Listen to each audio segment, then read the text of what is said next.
ভাতৰ থাল এখন সজাইছোঁ আৰু মাটি দালিৰ লগত আজি মই ৰৌ মাছৰ মূৰ দি বনাইছোঁ। এই ৰৌ মাছৰ মূৰ দি বনোৱা মাটি দালিখন মই আগতে বনোৱা নাই, আজি বনালোঁ। মাটি দালি আৰু কঁঠালগুটি প্ৰেছাৰ কুকাৰত সিজাই লৈছোঁ। তাৰপিছত মই তৰকাৰীখন বনাইছোঁ। আপোনালোকক মই ভিডিঅ' কৰি দেখুৱাইছোঁ আৰু আপোনালোকে কেনেকুৱা লাগিল সম্পূৰ্ণকৈ ভিডিঅ'টো চাই কমেণ্ট কৰি জনাবচোন। এতিয়া মোৰ ভিডিঅ'টোলৈ আগবাঢ়ি যাওঁ।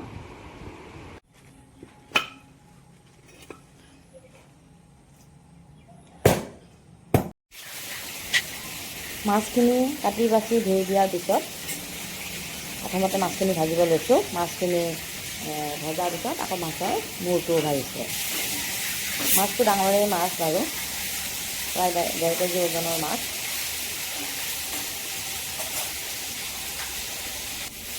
এতিয়া এনেকুৱা ডাঙৰ মাছৰ মূৰ থাকিলে সাধাৰণতে মই কিবা এখন বনাব ইচ্ছা যায়। মাছৰ মুড়ি ঘণ্ট বনালে মগু দালি, চিৰা এইবিলাকেই লওঁ। আজিহে মই মাটি দালিৰ লগত মাছৰ মূৰটো বনাব ইচ্ছা কৰিলোঁ আৰু আপোনালোকক কেনেকৈ বনাইছোঁ আপোনালোকক দেখুৱাইছোঁ। মাছখিনি এতিয়া মই ভাজি আছোঁ।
মাছখিনি আৰু মাছৰ মূৰটো ভজাৰ পিছত মই এতিয়া আকৌ তৰকাৰীখন বনাব লৈছোঁ।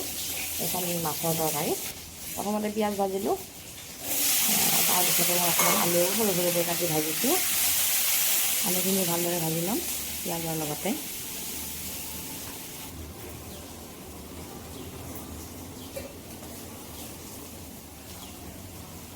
এতিয়া অকণমান পেকেটৰ মছলা দিছোঁ।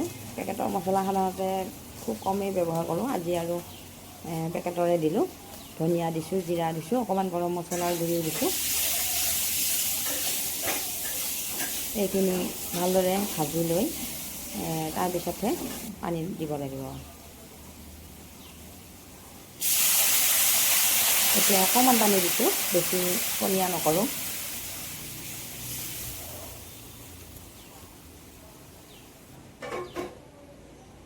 মাজে মাজে ঢাকনখন দি পেলাই মই এইখিনি বনাই আছোঁ।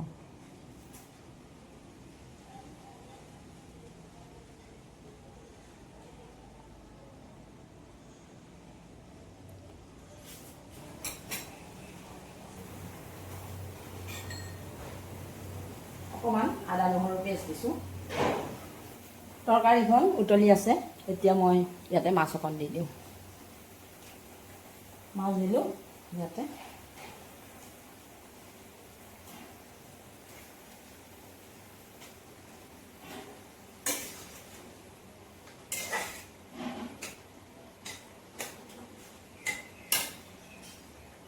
এইখন হৈ গ'ল, এতিয়া মই নমাই থৈ দিম।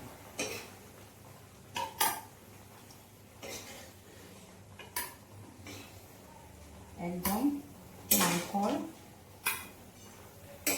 মাংস যেন লাগিছে আৰু ৰংটো একদম খুব সুন্দৰ হৈছে। মাছৰ জোলখন হৈ গ'ল। এইখন এতিয়া মই এনেকৈ এটা বাতিত উলিয়াই ল'লোঁ।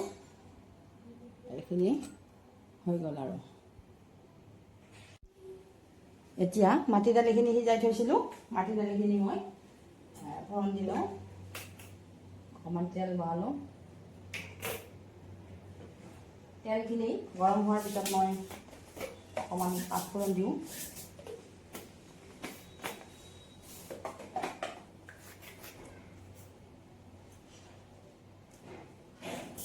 পাঁচফোৰণ দিলোঁ, তেজপাত, জলকীয়া,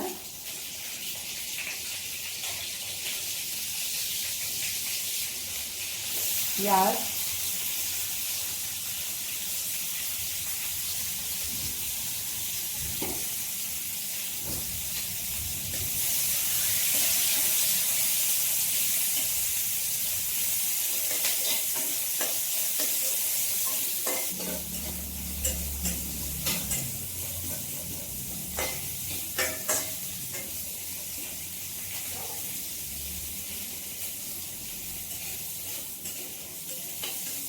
এইখিনি অকণমান সময় মই ৰঙা হোৱালৈ ভাজিম আৰু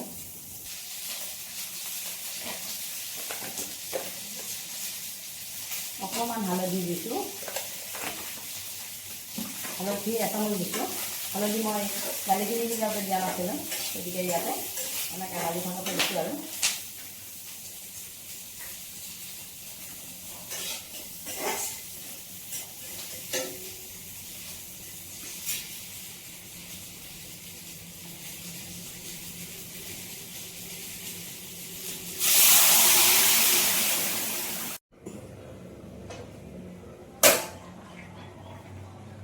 আজি মাটিমাহৰ লগত মই ৰৌ মাছৰ মুৰ্গী বনালোঁ। এনেকৈ কিন্তু নবনাওঁ, আজি ভাবিলোঁ আৰু ৰৌ মাছৰ মুৰ্গীটো মগু দালিৰ লগত মুড়ি ঘণ্ট বনাওঁ বা চিৰাৰ লগত বনাওঁ। আজি মই মাটিমাহৰ লগতে বনালোঁ।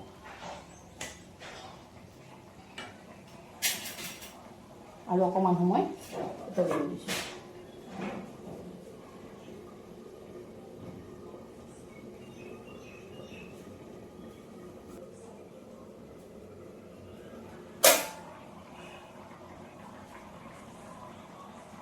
এইখিনি উতলি আছে, ইয়াতে মই আদা নহৰুৰ পেষ্ট অলপ দি দিলোঁ।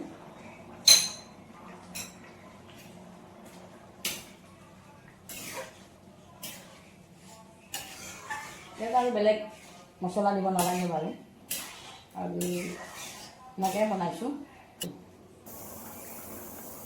একদম সুন্দৰকৈ উতলি আছে, এইখন তৰকাৰী মোৰ হৈ গ'ল।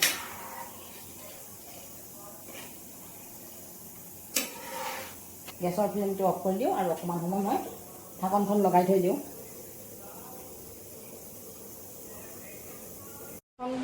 সজাব লৈছোঁ। থালখন সজাবৰ কাৰণে মই অকণমান এইখিনি অলপ উঠিয়ে লওঁ বাৰু।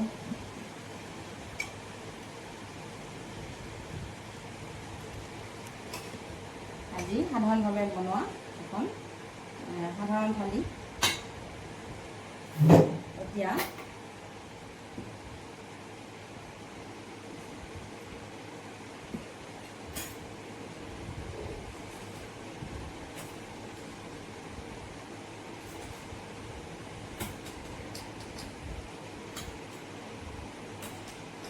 কঁঠাল গুটি আৰু মাটি দালি আগতে মই প্ৰেছাৰ কুকাৰত সিজাই লৈছোঁ।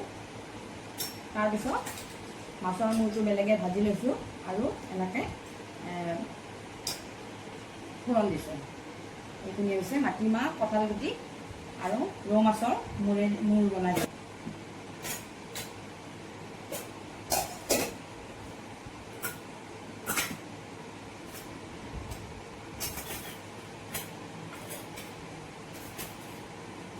এই তৰকাৰীখন মই মাংসত যেনেকুৱা ধৰণৰ মছলা দিয়া হয় তেনেকুৱাকৈ বনাইছোঁ। ৰংটোও তেনেকুৱাই হৈছে বাৰু।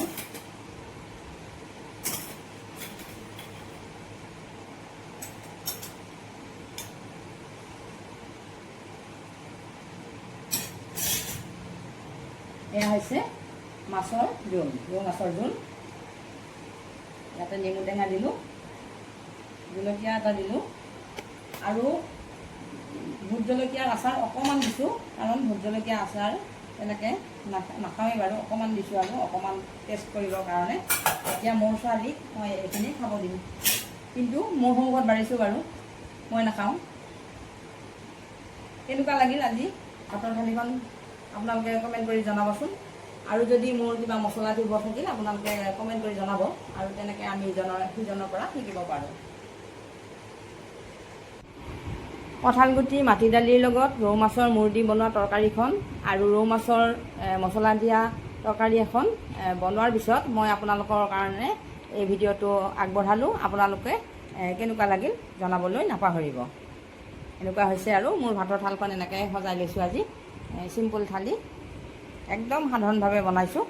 আপোনালোকে কমেণ্ট কৰি জনাবলৈ নাপাহৰিব। ভাল লাগিলে আপোনালোকে লাইক কৰিব, আৰু বেছি ভাল লাগিলে আপোনালোকে শ্বেয়াৰ কৰিব। আৰু মোৰ এনেকুৱা ধৰণৰ ভিডিঅ'সমূহ আপোনালোকে পাবৰ কাৰণে মোৰ পেজটো প্ৰফাইলটো আপোনালোকে ছাবস্ক্ৰাইব কৰি ল'ব পাৰে। আৰু ইউটিউবত আপোনালোকে ছাবস্ক্ৰাইব কৰাৰ লগতে বেল আইকনটো দিব লাগিব, তেতিয়াহ'লে সকলোবোৰ ভিডিঅ' আপোনালোকে সময়মতে পাব। এনেকুৱা হৈছে আৰু মোৰ বনোৱা তৰকাৰীকেইখন, আৰু এই ভিডিঅ'টো ইমানতে মই সামৰিলোঁ।